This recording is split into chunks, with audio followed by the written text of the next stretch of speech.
Good morning, dear all students. Myself Mahesh Kumar Yadav. Today I will discuss about nephrotic syndrome. Previous class में discuss किया जा चुका था glomerulonephritis. Nephrotic syndrome mostly related है glomerulonephritis से। Means क्या होगा, ग्लोमेरुलस जो पोर्शन है वो नेफ्रॉन का ही है। तो यहाँ क्या होगा, नेफ्रॉन का इन्फ्लामेशन हो जाने की वजह से multiple sign and symptoms develop होंगे, इसीलिए बोला गया इसे सिंड्रोम। देखिए एक डायग्राम देख लेते हैं पहले। ये नेफ्रॉन का डायग्राम है। सबसे फर्स्ट इसमें दे रखा है अफ्रेंट आर्टीरियोल्स में से इम्प्योर ब्लड ग्लोमेरुलस में इंसर्ट होगा फॉर प्यूरिफिकेशन के लिए। यहाँ फिल्ट्रेशन होगा बोमन्स कैप्सूल में। यहाँ ये फिल्ट्रेशन का जो प्रोसेस है ग्लोमेरुलस में, यहाँ इम्पेयरमेंट हो जाने की वजह से प्रॉपर अमाउंट में अनवांटेड सबस्टांसेस के साथ साथ कुछ वांटेड सबस्टांसेस भी यहाँ से फिल्टर्ड हो जाएंगी। जैसे प्रोटीन के मॉलिक्यूल्स फिल्टर्ड हो जाएंगे, जिसकी वजह से प्रोटीन यूरिया कंडीशन होगी। Most of extra fluid excretion हो जाने की वजह से लोअर एक्सट्रीमिटीज़ में मोस्ट ऑफ पिटिंग एडिमा आपको देखने को मिलेगा।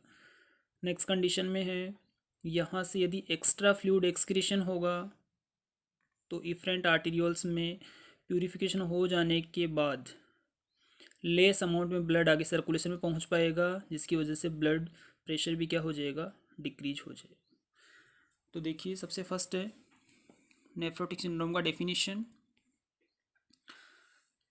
Syndrome means A set of symptoms occurring together और ए सिम्टम कॉम्प्लेक्स।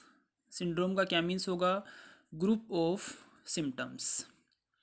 नेफ्रोटिक सिंड्रोम क्या है, एक क्लिनिकल कंडीशन है जिसमें मोस्ट ऑफ 4 क्लासिकल फीचर्स आपको देखने को मिलेंगे, काफ़ी इंपॉर्टेंट है। जिनमें सबसे फर्स्ट है प्रोटीन यूरिया, मीन्स यूरिन के साथ प्रोटीन का एक्सक्रीशन होना। नेक्स्ट है हाइपो एल्बुमिनेमिया, क्या मीन्स होगा इसका, प्रोटीन का लेवल ब्लड में डिक्रीज हो जाना। हाइपर कोलेस्टेरेमिया मीन्स कोलेस्टेरॉल का लेवल क्या हो जाएगा यहाँ, इंक्रीज अबव 200। नेक्स्ट कंडीशन होगा ईडिमा।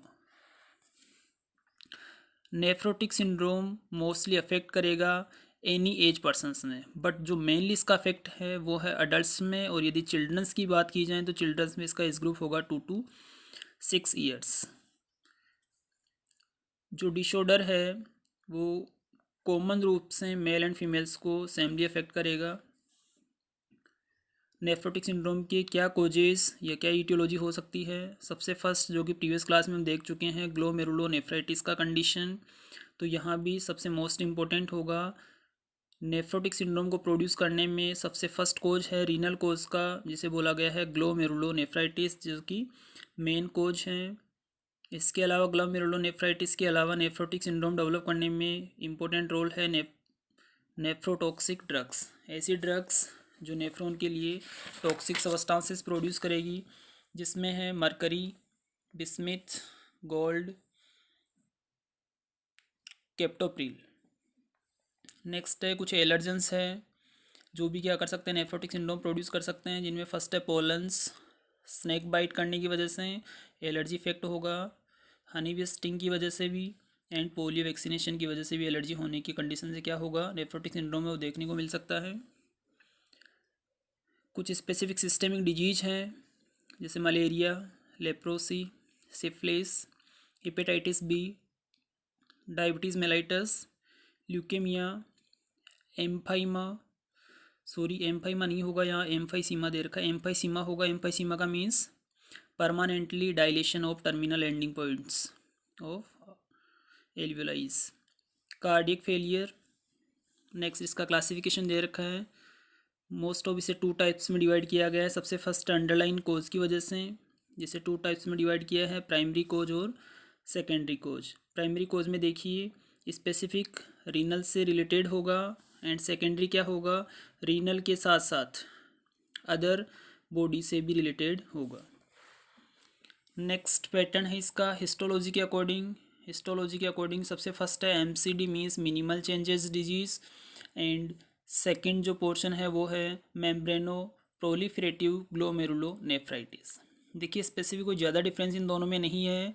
MCD होगा वो मोस्टली डेवलप होगा चिल्ड्रंस में, और यदि बात की जाए मेम्ब्रेनो प्रोलिफरेटिव ग्लोमेरुलोनेफ्राइटिस तो ये प्रोड्यूस होगा अडल्ट्स में। देखिए सबसे फर्स्ट है मिनिमल चेंजेस डिजीज MCD। इसमें किसी टाइप का ग्लोमेरुलस की जो टीनी ब्लड वेसल्स है उसमें कोई डैमेज देखने को नहीं मिलेगा, बट क्या होगा, जो भी इसका जनरल फंक्शन है ब्लड को फिल्टर्ड करना, यूरिन का फॉर्मेशन करना और वेस्ट प्रोडक्ट को रिमूव आउट करना, ये जनरल इसमें होता रहेगा। कंडीशन ये है कि जो MCD है वो मोस्ट कॉमन कोज है नेफ्रोटिक सिंड्रोम का चिल्ड्रंस में। एंड नेक्स्ट यदि बात की जाए मेम्ब्रेनो प्रोलिफरेटिव ग्लोमेरुलोनेफ्राइटिस की, तो इसका मोस्ट कॉमन कोज होगा नेफ्रोटिक सिंड्रोम, वो किस में होगा, अडल्ट्स में। नेक्स्ट इसका इंपॉर्टेंट पैथोफिजियोलॉजी है। सबसे फर्स्ट देखिए ईटियोलॉजिकल कोज की वजह से, ईटियोलॉजिकल कोज कौन से हैं, रीनल डिजीज़ हो सकता है, स्पेसिफिक अभी साइटोटॉक्सिक ड्रग्स देखी है, टॉक्सिन्स और अदर ऑर्गेनिज्म की वजह से ये इन्फ्लामेशन स्टार्ट होगा। इन्फ्लामेशन ग्लोमेरुलाई में होगा जिसकी वजह से प्रोटीन का लीकेज यूरिन में इंक्रीज हो जाएगा, ब्लड वेसल्स में ऑनकोटिक प्रोसेसर रिड्यूज हो जाएगा जिसकी वजह से 3 स्पेसिफिक टाइप्स का पैथोफिजियोलॉजी नेक्स्ट स्टार्ट होगा, जिसमें फर्स्ट है मोर लाइपोप्रोटीन का सिंथेसिस होगा लीवर में। यदि एक्स्ट्रा लाइपोप्रोटीन का फॉर्मेशन होगा तो हाइपरलिपिडेमिया का कंडीशन देखने को मिलेगा। नेक्स्ट है ब्लड वेसल्स डैमेज होगी जिसकी वजह से मोस्टली जो प्रोटीन है वो यूरिन में लॉस हो जाएगा, तो सेकंड स्पेसिफिक कैरेक्टरिस्टिक्स है प्रोटीन यूरिया डेवलप हो जाएगा। नेक्स्ट फ्लूइड शिफ्ट हो जाएगा एक्स्ट्रा सेलुलर फ्लूइड में फ्रॉम ब्लड वेसल्स से जो इंट्रा सेलुलर फ्लूइड है वो एक्स्ट्रा सेलुलर फ्लूइड में शिफ्ट होगा जिसकी वजह से ब्लड प्रेशर लो हो जाएगा और हाइपोवोलेमिया का कंडीशन देखने को मिलेगा जिसकी वजह से इडिमा कंडीशन होगा वो डेवलप हो जाएगा। नेक्स्ट यदि बात की जाए क्लिनिकल मैनिफेस्टेशन की, नेफ्रोटिक सिंड्रोम में कौन कौन से साइन एंड सिम्टम्स प्रोड्यूस होंगे। सबसे फर्स्ट होगा ओलिगो यूरिया, 400 ml से लेस देन अमाउंट में यूरिन पास आउट होगा बिकॉज प्रॉपर फिल्ट्रेशन नहीं हो पाएगा। ईडिमा का कंडीशन होगा, फोमी अपीयरेंस यूरिन होगा, ब्रीथलेसनेस होगा, abdominal discomfort, anorexia, mild anaemia condition देखने को मिलेगा बिकॉज प्रोटीन यूरिया के साथ साथ यहाँ हीमेचूरिया कंडीशन भी देखने को मिलेगा, ब्लड प्रेशर लो हो जाएगा, डिस्निया कंडीशन हो जाएगा और अनएक्सप्लेन वेट लॉस हो जाएगा। नेक्स्ट कंडीशन है डायग्नोस्टिक इवाल्वेशन। स्पेसिफिक कौन कौन से इसके डायग्नोस्टिक इवाल्वेशन किए जा सकते हैं। सबसे फर्स्ट है पाल्पेशन किया जाएगा। यहाँ पाल्पेशन में क्या सिस होगा, kidney not palpable due to oedema और एसाइटिस। देखिए कंडीशन ये है बॉडी में किसी भी ऑर्गन में यदि नॉर्मलाइजेशन स्ट्रक्चर होगा तो कभी भी वो आपको फील नहीं होगा, और यदि अबनॉर्मेलिटी होगा तो उसके जो भी साइड एंगल कर्वेचर्स हैं वो आपको असेसमेंट में देखने को मिलेंगे। बट यहाँ कंडीशन है कि किडनी में उसके सराउंडिंग जो पोर्शन है उसमें इडिमा कंडीशन डेवलप हो गया और एसाइटिस हो गया जिसकी वजह से आपको किडनी का पाल्पेशन नहीं हो पाएगा। ऑस्कल्टेशन से क्या कर सकते हैं आप लोग, रेस्पिरेटरी रेट है और जो ब्रीथ साउंड है उसे आप लोग असिस्ट कर सकते हैं। यूरिन टेस्ट किए जाएंगे, मोस्ट इंपॉर्टेंट टेस्ट है। यूरिन टेस्ट में क्या देखने को मिलेगा, ओलिगो यूरिया 400 ml से बिलो यूरिन पास आउट देखने को मिलेगा। यूरिन का कलर जैसे कि नॉर्मल स्ट्रो कलर होता है यहाँ येलो कलर देखने को मिलेगा। नॉर्मली किसी टाइप का प्रोटीन यूरिन में प्रेजेंट नहीं होता है, बट यूरिन टेस्ट किया जाएगा तो यहाँ एल्बुमिन आपको यूरिन में देखने को मिलेगा। ब्लड टेस्ट किया जाएगा, इन्फ्लामेटरी कंडीशन है तो इन्फ्लामेशन को असिस्ट करने के लिए यहाँ प्लाज्मा एल्बुमिन देखने को मिलेगा, लेस देन अमाउंट होगा 2.5 ग्राम पर DL। कोलेस्टेरॉल का लेवल बिकॉज स्पेसिफिक इसका क्लिनिकल मैनिफेस्टेशन ही है हाइपर कोलेस्टेरेमिया, तो यहाँ देखिए 200 mg% से क्या हो जाएगा कोलेस्टेरॉल का लेवल इंक्रीज जिसकी वजह से हाइपर कोलेस्टेरेमिया डेवलप होगा। इसके अलावा एरिथ्रोसाइट सेडिमेंटेशन रेट होगा वो भी इंक्रीज हो जाएगा। नेक्स्ट RFT किया जाएगा, रीनल फंक्शन टेस्ट, जिसमें स्पेसिफिक कंडीशन में देखा जाएगा क्रिएटिनिन क्लियरेंस। नेक्स्ट होगा कौन सा इसका मैनेजमेंट नेफ्रोटिक सिंड्रोम का किया जा सकता है, जिसमें देखिए क्या है, नेफ्रोटिक सिंड्रोम का जो कोज है वो मोस्टली हॉस्पिटलाइजेशन पेशेंट को करना होगा और इमीडिएटली इसका ट्रीटमेंट करना होगा। बिकॉज यदि कंडीशन क्रोनिक में पहुंच जाएगा तो पर्सन शोक में जा सकता है और हाइपोवोलीमिया का कंडीशन वो कंटिन्यूटी में हो सकता है। सबसे फर्स्ट होगा इसमें, जैसा कि स्पेसिफिक क्लिनिकल मैनिफेस्टेशन दे रखे हैं उनका 1 बाई 1 ही मैनेजमेंट किया जाएगा। सबसे फर्स्ट प्रोटीन का लेवल मेंटेन करना है। प्रोटीन का लेवल मेंटेन कैसे किया जाएगा, बिकॉज यूरिन में एक्स्ट्रा प्रोटीन एक्सक्रिएट हो रहा है जिसकी वजह से प्रोटीन यूरिया का कंडीशन देखने को मिल रहा था। तो बॉडी में प्रोटीन का लेवल वापस से किस टाइप से मेंटेन किया जाएगा। सबसे फर्स्ट होगा इसमें ट्रांसफ्यूजन दिया जाएगा एल्बुमिन का, और प्रोटीन से रिलेटेड जो भी डाइट है वो इंक्रीज़ की जाएगी। नेक्स्ट कंडीशन होगा ईडीमा कंडीशन डेवलप है।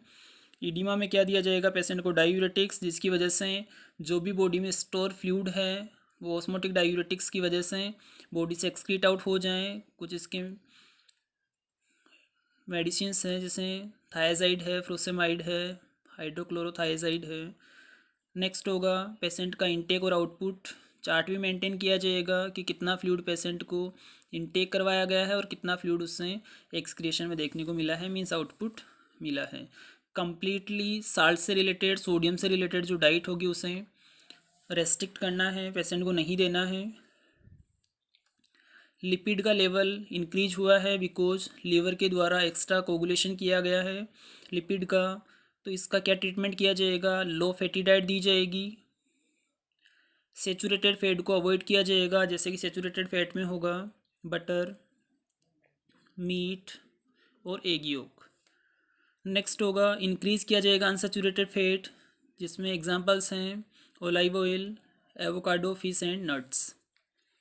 नेक्स्ट होगा हाइपोलिपिडेमिक ड्रग्स दी जाएगी, जिसके कुछ एग्जांपल्स हैं statins and fibrates.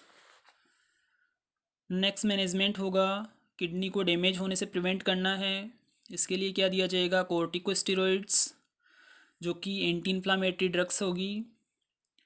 Next immuno suppressive drugs दी जाएगी ट्रीट करने के लिए फ्रीक्वेंट रिलैप्सिंग डिजीज़, जिसका एग्जांपल है साइक्लोफॉस्फेमाइड। नेक्स्ट होगा एंटी हाइपरटेंसिव ड्रग्स दी जाएगी, उसमें है AC inhibitors and beta blockers. Thank you all.